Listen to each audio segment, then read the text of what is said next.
Hi, welcome and thank you for joining us today. My name is Jeremy Anderson. I'm a systems engineer here at Novatech, and today's webinar is going to be on the OrionLX compliance in relation to NERC CIP-007.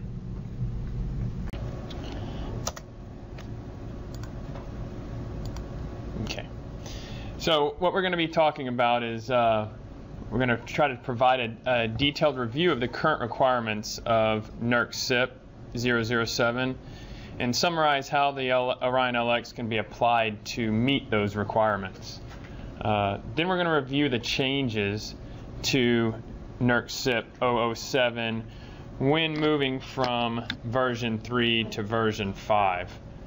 And we're also going to quickly introduce the two new CIP requirements, CIP 10 and 11, that are new in version 5.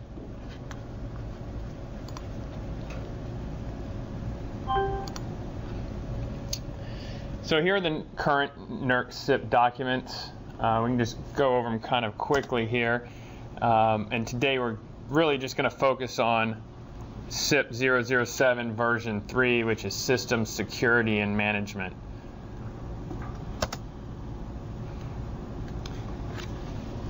Here is the changes between version 3 and version 5, some name changes plus the two new 10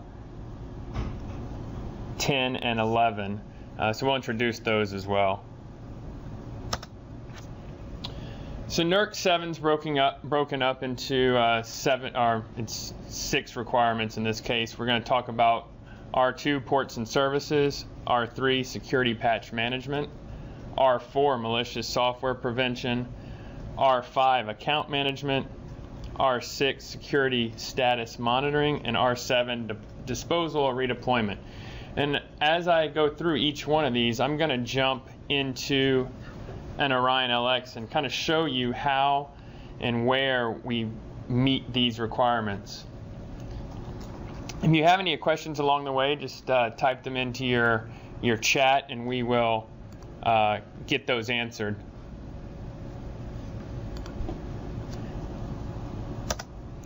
And so R2 ports and services. I'm not going to go into great detail reading the entire requirement, but I've broken it up into a little bit of easier chunks to understand. So only those ports and services required for normal and emergency operations shall be enabled. Enabling only those required. Disable other ports and services, including ports needed for testing prior to use in production environment. And then in any case where you cannot disable an unused port or service, you need to have a compensating measure and document that compensating measure to mitigate the risk. So how do we do that in the OrionLX? Well, by default, any non-secure protocols such as FTP, Telnet, HTTP are disabled. We have a firewall, and that's really one of our compensating measures. So if you have anything that you can't really block, you can block it with the firewall. And we have a few features if you go into the command line where you can do some commands in the Linux command line, and it'll give you what services are running and in a list format. Also can do a netstat as well in the Linux command line, and that'll tell you what services are currently, what ports are currently listening. And you want to do a specific netstat, and the netstat command would be netstat space -LTU. And what that does is it makes it return just the listening TCP and UDP ports. That's what you're really worried about, which ones are listening. If you just do a netstat, you'll see quite a few other ports that are internal to Linux itself and internal to the Orion. So those are not ports that are necessarily, they're not open to the outside. So this is the command you would normally do and tells you what they are. So in this example, you can see a listening port right now, TCP 22, 443, that's SSH and HTTPS. And then on UDP, the port for NTP is open, and that's Network Time Protocol. So if you're not using NTP, you'd want to disable that port. And then you could also do an LSOF command, which lists all the open files. This just gives you a little bit more information, tells you everything that's running file-wise on the Orion at that time. Okay. So we have, here we have NTPD, which is your NTP server. SSH. Apache is your web browser in the web service in the Orion. So you can see that's basically what's running right now in that instance. What I want to do real quick is I'm going to jump over to an Orion and kind of show you some of these features. So one of those features I said was services. By default, the unsecured services are disabled. You can go in and check these boxes to enable these services if you want the unsecured version of Telnet, FTP, HTTP. You'd check these boxes, save changes. Now you'd have the unsecured versions as well. If you're in a test environment, that's good. Otherwise, you'd probably want to leave them disabled because then Telnet, open text protocol, and if it's a man-in-the-middle attack, you can glean a lot of information from a Telnet session. The other thing I talked about was the firewall. And this is where you can go in, and I'm not going to go into great detail on setting up the firewall, but just want to show you that it can be set up. You can enable your firewall, and you want to drop all income packets. You can edit what your source is, where it's coming from. You can say any source. You can have an address or not an address, what ports. We have presets to say, you want to allow. And basically when building a firewall, you want to drop everything and then allow just the things you want. You can do that on both inputs and outputs, and then some forwarding stuff internal to the Orion.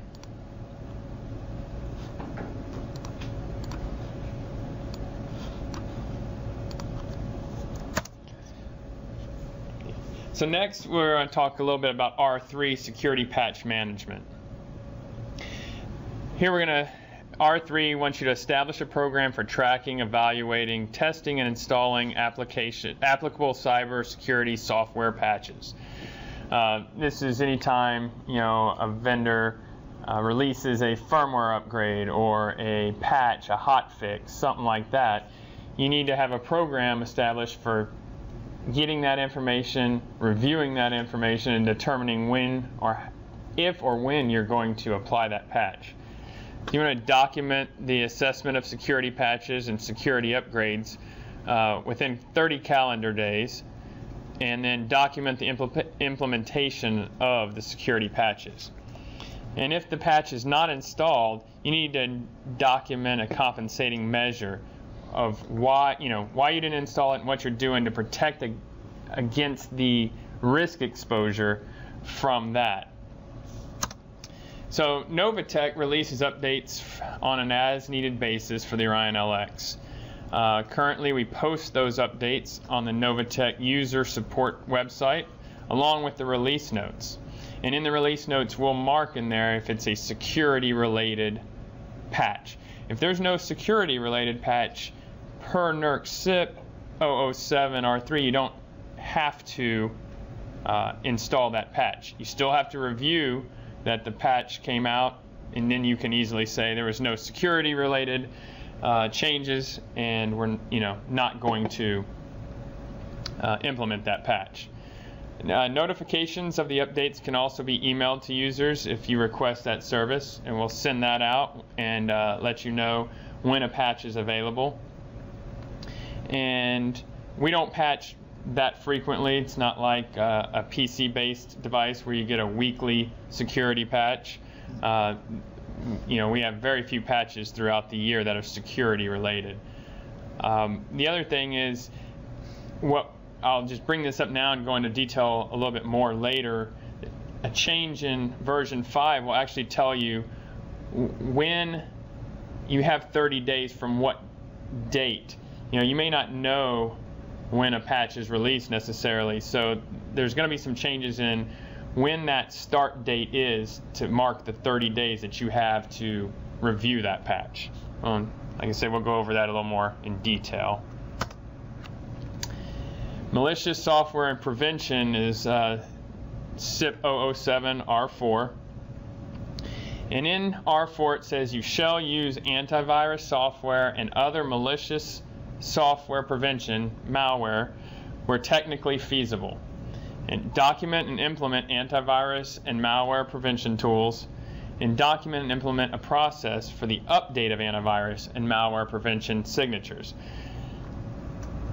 Now, this is where a lot of people end up having a real problem with this requirement, in that most substation devices, including the OrionLX, does not support antivirus and malware software prevention. Right now, Novatech is supplying users, if you request it, a document stating this fact that you can submit to your regional authority with your TFE. Because you will have to file a TFE, technical feasibility exception, for the device and have that approved. And you have to have mitigating, compensating measures as well. We're currently version 5 makes a big change to that, and we'll get into that in a little bit, but it's going to make the technical feasibility exceptions go away for almost all of your substation devices for this requirement itself. We are currently evaluating whitelisting as another option. And whitelisting, for any that don't know, is pretty much the complete opposite of antivirus or anti-malware, which is also known as blacklisting. So whitelisting is a deny by default approach. The operating system operates on a list of approved software, and anything that's not approved cannot run. Whereas blacklisting or antivirus, malware, anti-malware, it's an allow by default approach, and you say, here's what can't run. Well, you don't know what can't run until it's already been found to be a virus. If an application is not on that list, then it will run. So that's how you can get a virus that will still run.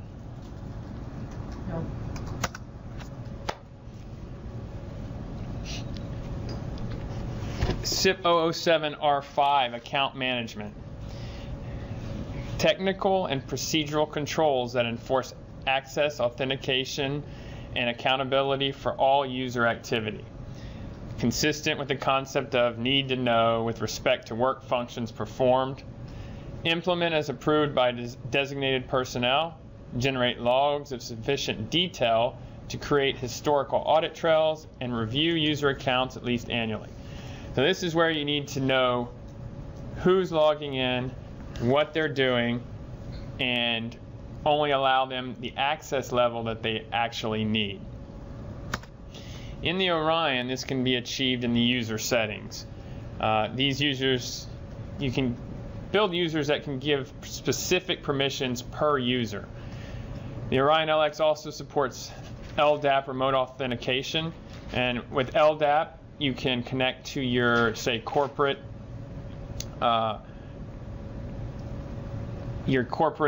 Windows Active Directory system and get real-time authentication using a system that you already have in place.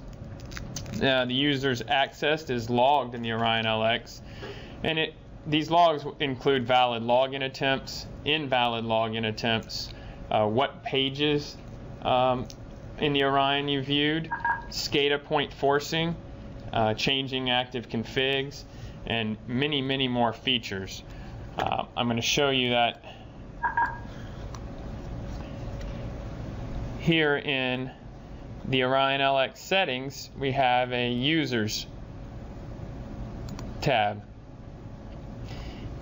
And in that tab, you can create new users, edit users, give them passwords, and go through and determine what they have access to do. And all of these groups that they can be part of are documented in detail in our technical manual. But it allows you to say, yes, this person can have HTTP access, they can have HTTPS access, they can have access to changing the network security and network config.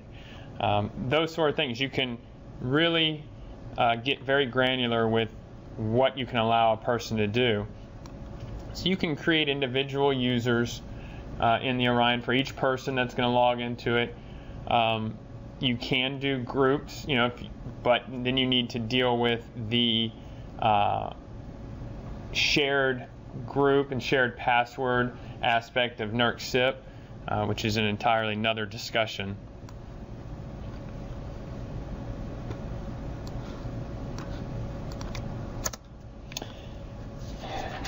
As I was saying, you can connect to Active Directory using our LDAP.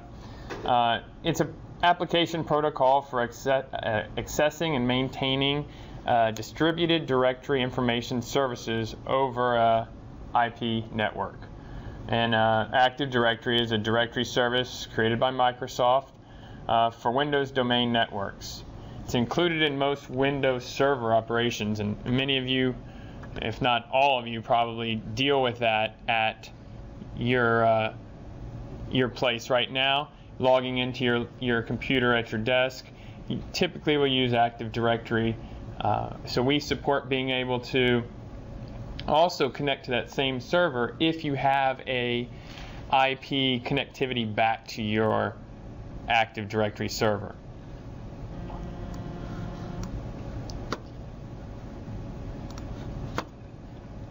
Now that is set up in our remote accounts section of the Orion settings.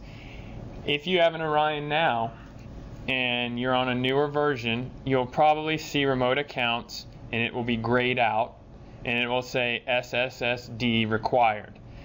We don't ship that enabled to anybody due to space limitations on the Orion.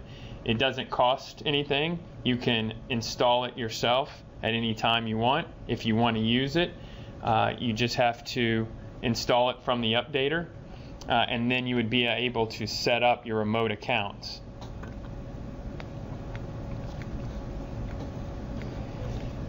And then once you get into that section, it will allow you to set up everything to do with your remote accounts. Account caching, and that section is there, so if you lose your connectivity back to your Active Directory server, it can cache the accounts on the Orion locally so that people can still log in, still be logged, have all that continue to go.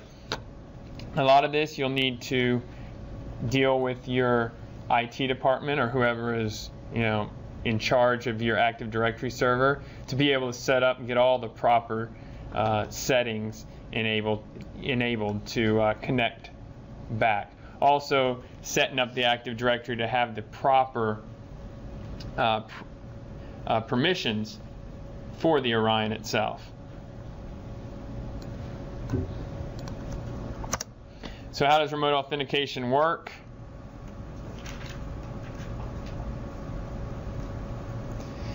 So in this example here, you have a remote user going to connect to an Orion that has LDAP enabled. So the usernames and passwords are actually stored up in the Active Directory server along with the privileges. They're not stored in the Orion at all.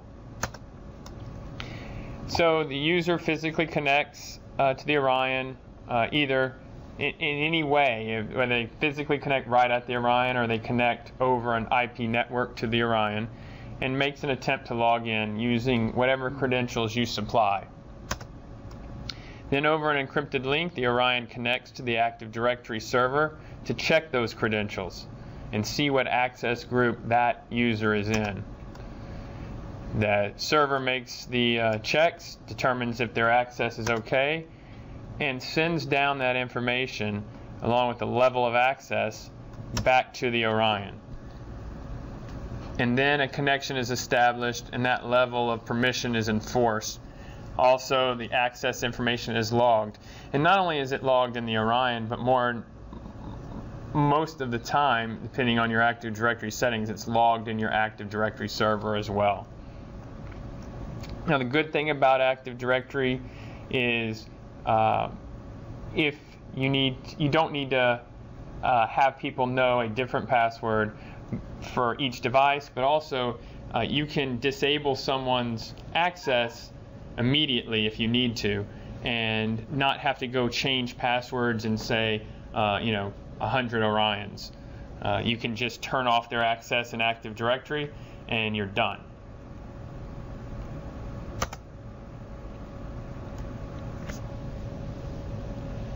And then here we go. Again, the Orion supports local password caching if connection to the Active Directory server is not available.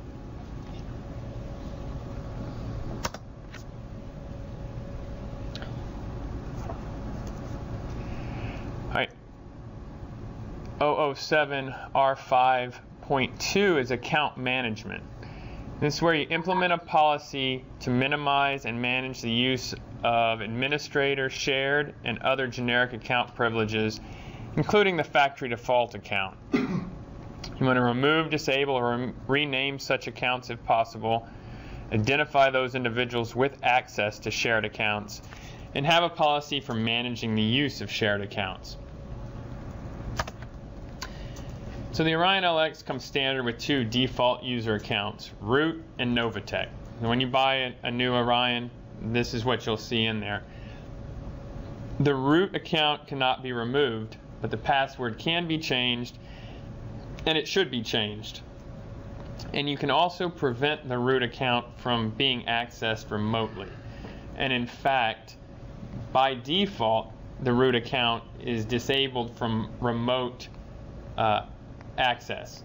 You have to go in two places in the Orion setup to enable remote root. The Novatech user and password should probably be deleted once you create your own users. And you can leave it and change the password if you want and leave the username Novatech, but being that is an easily known username, it would be best to delete that user and create your own. And again, that is all done in the user setup that I showed you previously. R5.3, account management, continued. The use of passwords are subject to the following. Minimum of 6 characters. Consists of a combination of alphanumeric and special characters, and you should change them at least annually. So OrionLX supports strong passwords. They're user settable password rules, and it supports keeping a password history so that you cannot, if you don't want to, you can't use the same password again and again and again. Oh. Let me show you that. Oh, wrong one.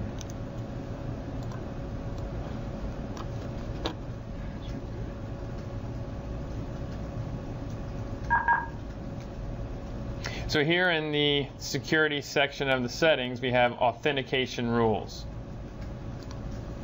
You go into that section. This is where you can enable user lockouts, max login attempts.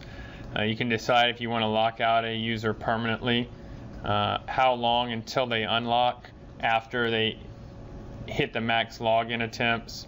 if you want to temporarily log them out after one invalid login attempt. The other thing is, and this isn't a NERC CIP requirement, but it's a good practice, is that the Orion doesn't tell the user they're locked out. And that's good in a brute force attack, that you don't tell the person attacking, hey, don't try anymore because I'm locked out. That way the chance of them continuing to try and missing a potential valid password is better. Then you have the password rules. You can set them up if you want to. If it's a CIP critical device, and you will need to. You can have a minimum length, minimum number of digits, minimum upper lowercase, and minimum number of special characters. And then we have some other things, number of characters in the new password that must not be in the old password. So this way you could make them change. In this case, 5 out of the 8 have to be changed when you change a password. And then now the next one is, what if you have a really long password? In this case, what the default setting is, if you had a 23 character password, you don't need to change any of the digits. There's no minimum minimum number of digits that need to be changed. And that's because at that length of a password, even just changing 1 or 2 characters makes the password so complex still that it's very hard to crack. Then you can have a password history. How many previous passwords can you not use? So the last 3 passwords in this case would not be able to be used again until you've obviously passed that up. Here's where I was talking remote root login. You can allow remote root login here. By default, it is not allowed.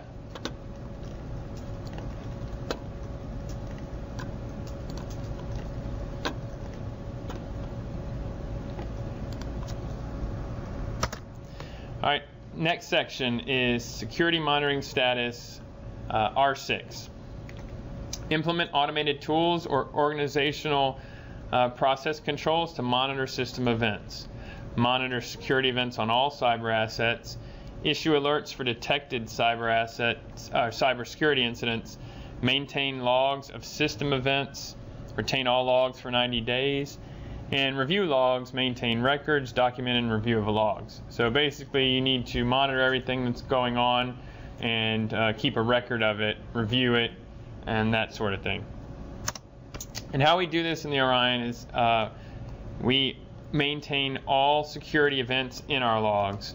And we also support syslog, which is kind of a IT standard for data logging and remote data logging more than anything. And I'll show you a little bit about that. So our logs come up, and we have very intensive logs, and mine has quite a bit of stuff running in it right now. But you can see, once yours updates, right here you can see that this Orion was logged in to as root. It opened the session for root. And it tells every little detail about that user being logged in. There was a connection from this IP address. Not up there, that's slow. Tells what group they were in, that sort of thing, how that login was made, date and time. Now that's a valid login, and that is required by NERC CIP that you even record valid login attempts. Invalid login attempts will also be recorded. It'll tell the username they attempted to use and the IP address that was connected from. You can sort through the alarms in the Orion by date. So you can show records from a date to a date. You can change your levels to get rid of some of the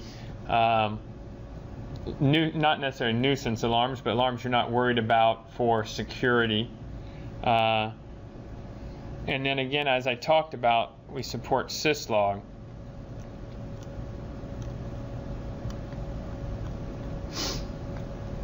So syslog, again, the Orion would need a IP connection back to a syslog server. More than likely, your IT department already has a syslog server running on the corporate side, as most Ethernet switches, routers, firewalls support syslog and deliver their logs up to a syslog server.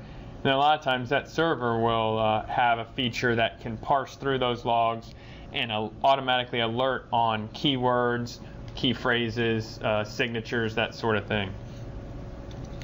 So we support the exact same thing. You can set up syslog and in there enable, remote logging, the address of the syslog server, its destination UDP or TCP port depending on your IT, and then what kind of what information do you want. And this is pretty standard. This is the standard syslog different levels of information. You may want it all, you may want just some of it. More than likely you might as well just send it all, because your syslog server can parse through all that information. You can also go in and we can help write a custom syslog configuration that grabs exactly what you want and gets rid of any other data if your syslog server is just doesn't like to get a lot of logs. This is really useful. This way, if you have syslog, now you don't have to go and manually review your logs every 90 days, or review 90 days of logs. And that can really save you a lot of time.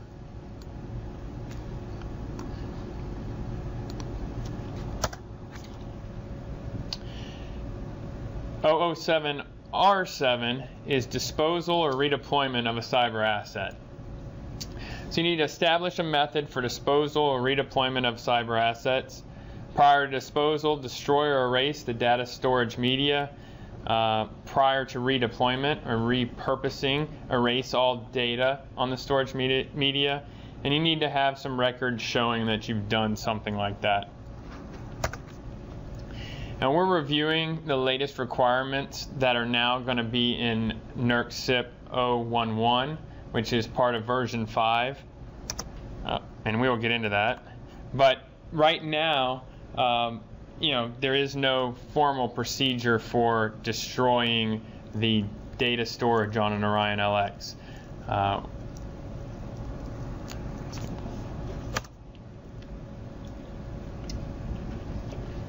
All right, so we're going to talk a little bit about the impact of the new version 5 of CIP that is now been approved by FERC and is still waiting to be completely approved by NERC.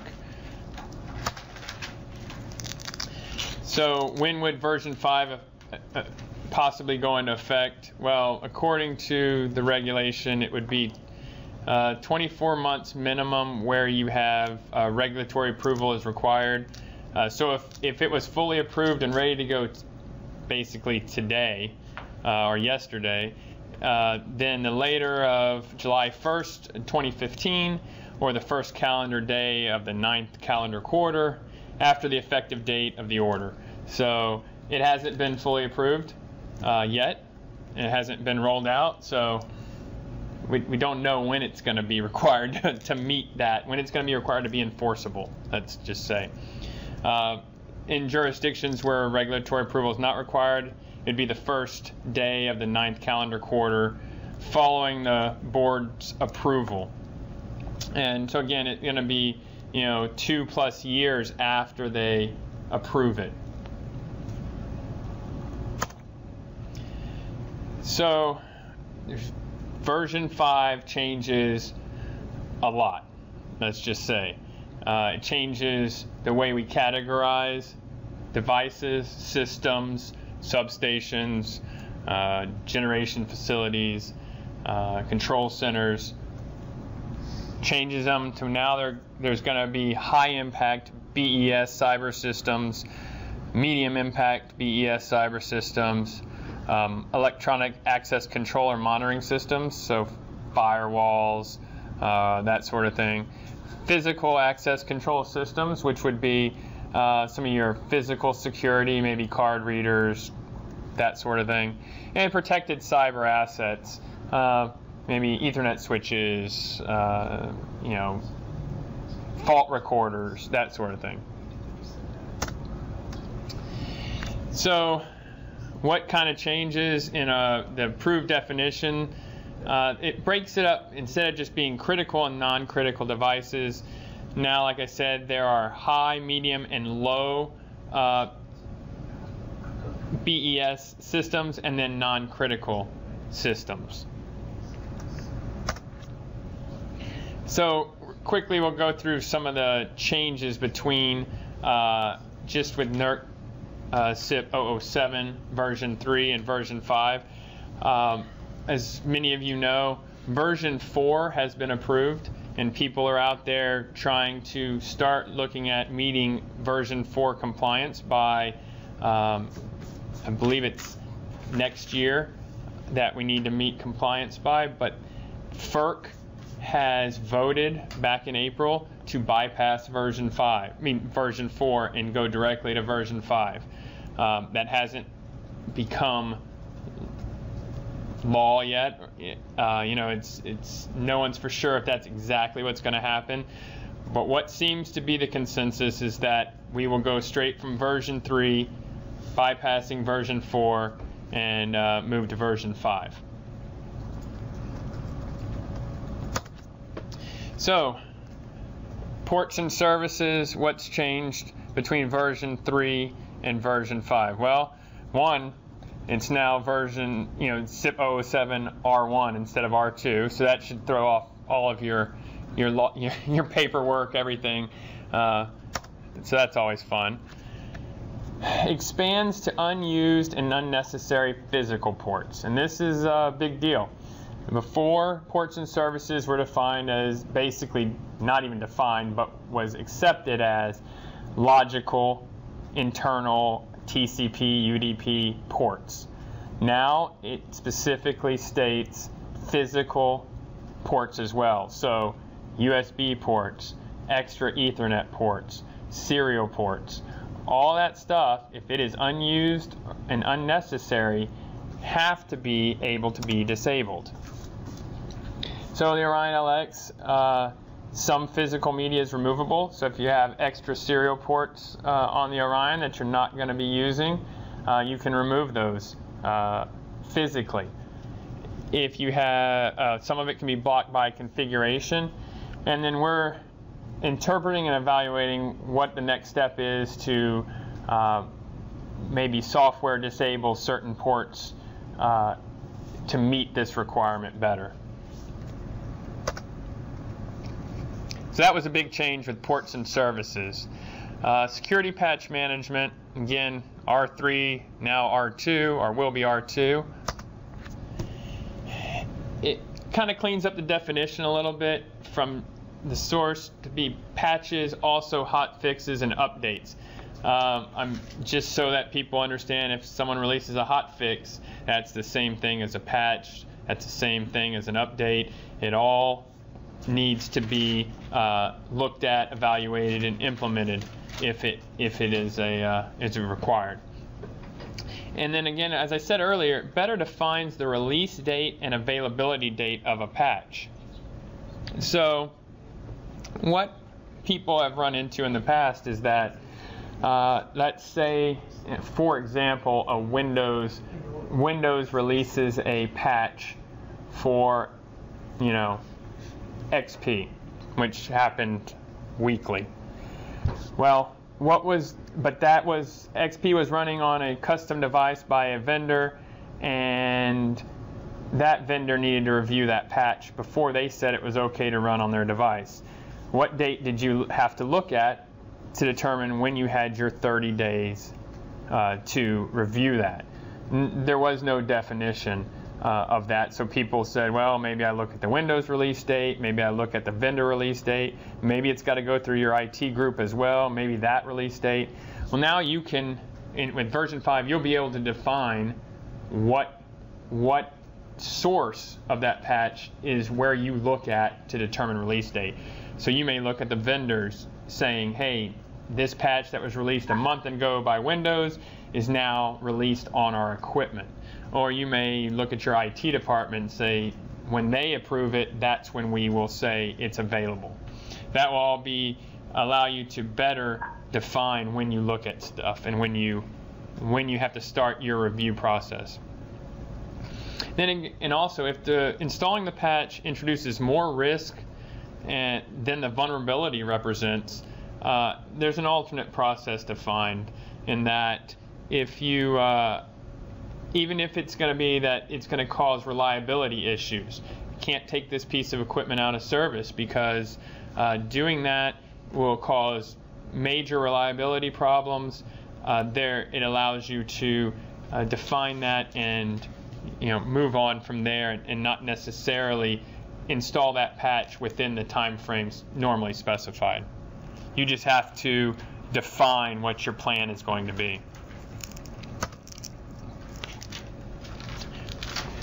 From version 3 to version 5, malicious software prevention, going from R4 to R3. This is probably one of the, in my view, one of the big changes that's going to make everybody's life a little bit easier. This was the greatest generator of TFEs across all regions because it stipulated a technology regardless of the capability of the asset. So I'm sure everybody that's listening has had to file a TFE for that specific requirement. Well, they've realized that and just now realize that it's not just Windows PCs running in substations. So there is new wording that will deploy a method to deter, detect, or prevent malicious code. Doesn't say use anti-malware, doesn't say use antivirus. You just have to deploy a method. That method can be signatures. That method can be documentation. It can be antivirus. It can be whitelisting. It can be pretty much a huge amount of different ways to prevent it and detect it. So that will remove the need to file a TFE for the Orion for this requirement. The Orion will only run signed processes, signed software. So, and that is one that's allowed in version 5. That's a method to prevent malicious code. So you'll no longer, once you go to version 5, need to file that TFE. You need to be able to mitigate the threat of detected malicious code. So what are you going to do? What happens if there is malicious code? Let's say malicious code gets on the Orion. Well, because it's not signed by us, it can't run. So that's how we mitigate that threat by, yeah, it's there. You've detected it, you've removed it, but it never could run. And then, again, it has similar to the previous, for those methods that use signatures or patterns, you need to have a process to update those signatures. So, antivirus, anti-malware kind of stuff, or if it's some other thing that a vendor, uses, if they send out an update to update what it looks at, you need to have a process to make sure you are updating, detection signatures, that sort of thing. All right, so now security event monitoring, and it pulls stuff from the current R3, R5, and R6 into one new or updated R4.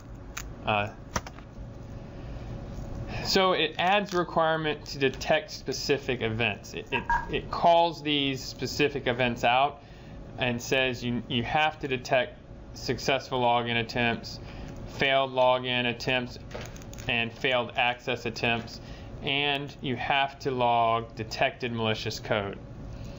It adds a requirement to issue alerts for the above events, so you need to alert on those, not just, hey, we got it. You need to have some way of alerting.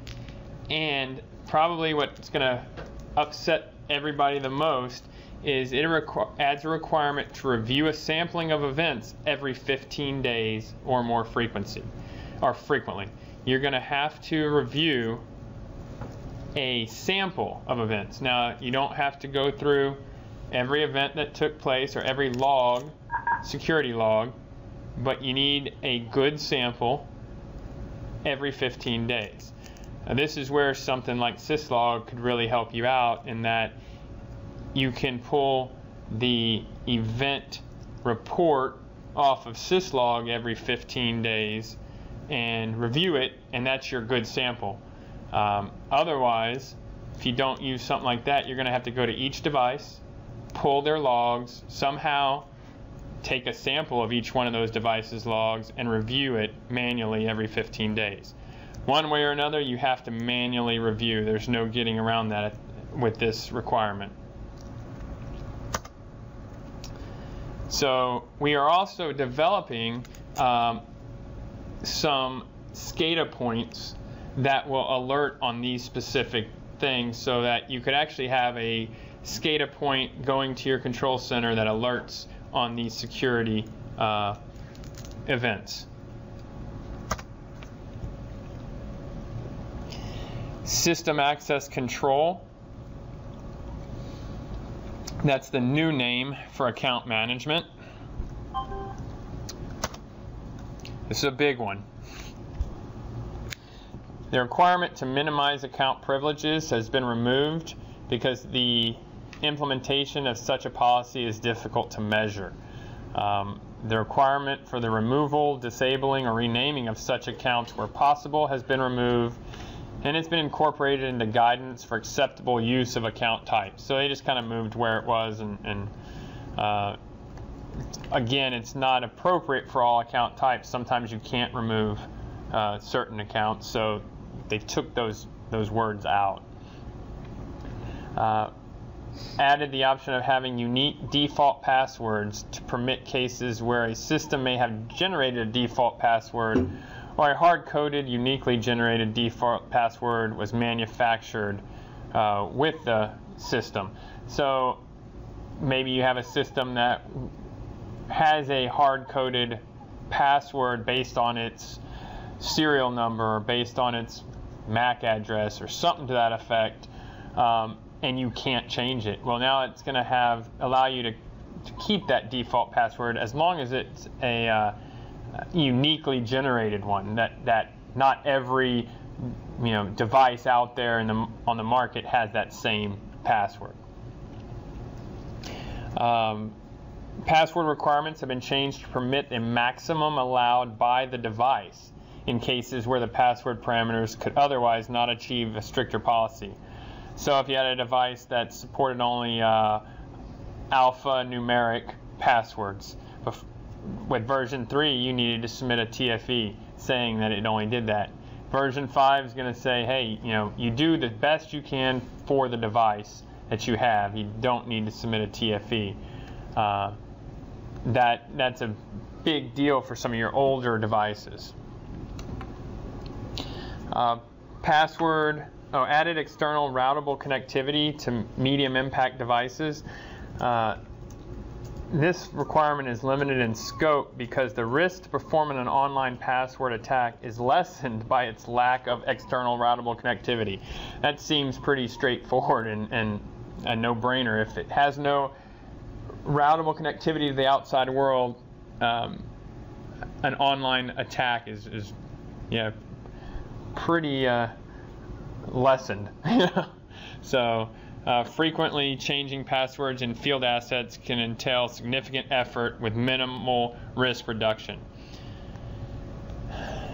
Added a requirement to limit the number of unsuccessful login attempts or generate alerts after a threshold of unsuccessful login attempts has been made. So before, you didn't have to say, well, after 3 or after 5 login attempts, lock out the user or alert me. Now with version 5, you will have to set some sort of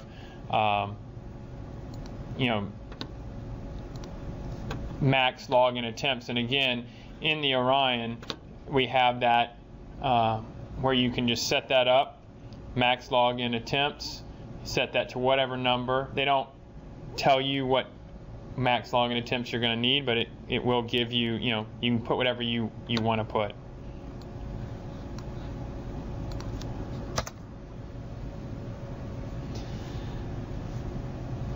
Then version 5 has created a new section, which is CIP-007, which pulls stuff out of the old CIP-007. And it's cybersecurity information protection. And what you're going to have to do is identify which information meets the definition of BES, cyber system information. And in the a requirement, it talks about what that definition is, and then you define, what information you have that meets that. And then you have to define a procedure for protecting that information. And this is where we get into if you're going to repurpose the device or dispose of the device, you need to take action to prevent unauthorized retrieval of that data or destroy the data. So you have to have a plan to be able to do that sort of thing. So that was all kind of in 007 between a couple requirements, and now they've just made it more detailed in its own section. And then another new section in version 5 will be CIP-10, Security Configuration Change Management and Vulnerability Assessment. So this is where all your change management stuff is going to come in, and that's a big part of CIP. So you need to define a baseline configuration for all critical systems and assets. So what are critical systems and assets? Your electronic access control and monitoring systems, physical access control systems, protected cyber assets, also your BES cyber systems if it's a actual device kind of system, each device in that system. So you have to have a baseline. What's on that baseline? Well, it needs to include what operating system or firmware version, that sort of thing is running. If there's any kind of installed software, that could be commercially available software, custom software, open source software. All your logical network accessible ports, and any security patches applied. What version security patches, when they were applied, that sort of thing. This is something that will say this is how all my devices, all the same type of device should look out in the field. Then you need to document changes that deviate from that baseline. So you need to, if you have changes, you make changes, you need to be able to update your baseline within 30 days. Prior to that change, you need to determine the impact of the change in a test environment. And then following the change, you need to verify your security controls have not been adversely affected. So let's say your baseline has firmware version 6, and you're going to update firmware to version 7. You need to, once you determine to do that, prior to doing it out in the production floor, you need to be able to do it in a test environment, see what's going to happen. Then you can implement it after all your approvals. And then once you do that, you need to verify on each device that it didn't have any adverse effects. Then you need to make sure you update your baseline to say this is the new baseline. It's now firmware version 7. You need to also monitor all your devices at least once every 30 days for changes from the baseline. Because that's a way for you to know, hey, somebody's changed something, maybe someone gained access and changed security settings, whatever it may be. And Novatech and PAS are now offering a solution to help you to meet compliance with CIP-10 in version 5. And we know what you're thinking: inconvenience does seem to equal security at times.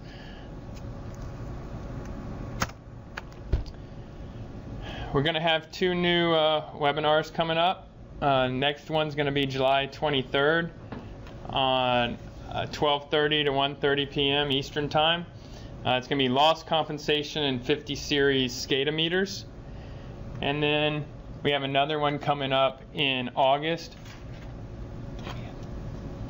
It's going to be August 20th from 12:30 to 1:30, and it's going to be a more in-depth review of the 2 new requirements that will be coming out in version 5 of NERC CIP. So if anybody has any questions, you can feel free to unmute your phone now, or if you have you want to type them in, either way, and we can. *6 should unmute your phone if you have any questions. Otherwise, that's the end of this presentation.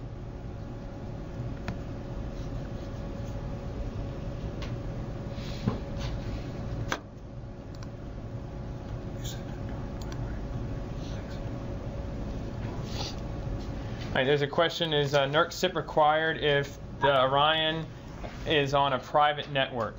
If that currently, yes. If that private network it is a routable protocol, then yes, it is. And a lot of utilities have their own, maybe a substation, say, network that's even separated from their corporate network. Does not matter. If it's on a routable protocol network, an IP network, or a dial-up network, so a dial-up modem, that is also NERC CIP does apply in that case.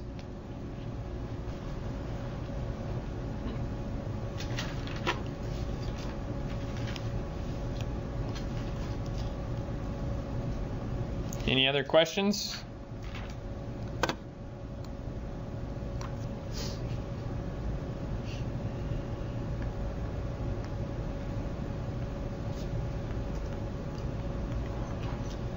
All right, if there's no other questions, is there? Because these are the ones that came in. Okay.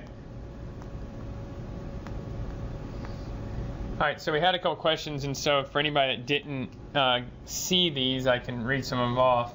Are there any password management tools on the drawing board?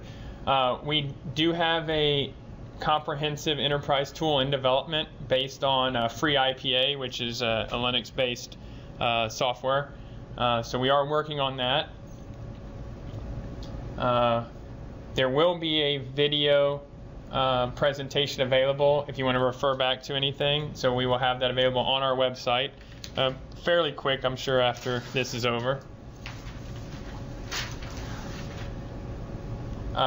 We had a question about the account caching with LDAP, and is it limited to users that have logged in previously on the device? Should not be limited to that, but we'll check to get a firm answer on that. Is that all of them?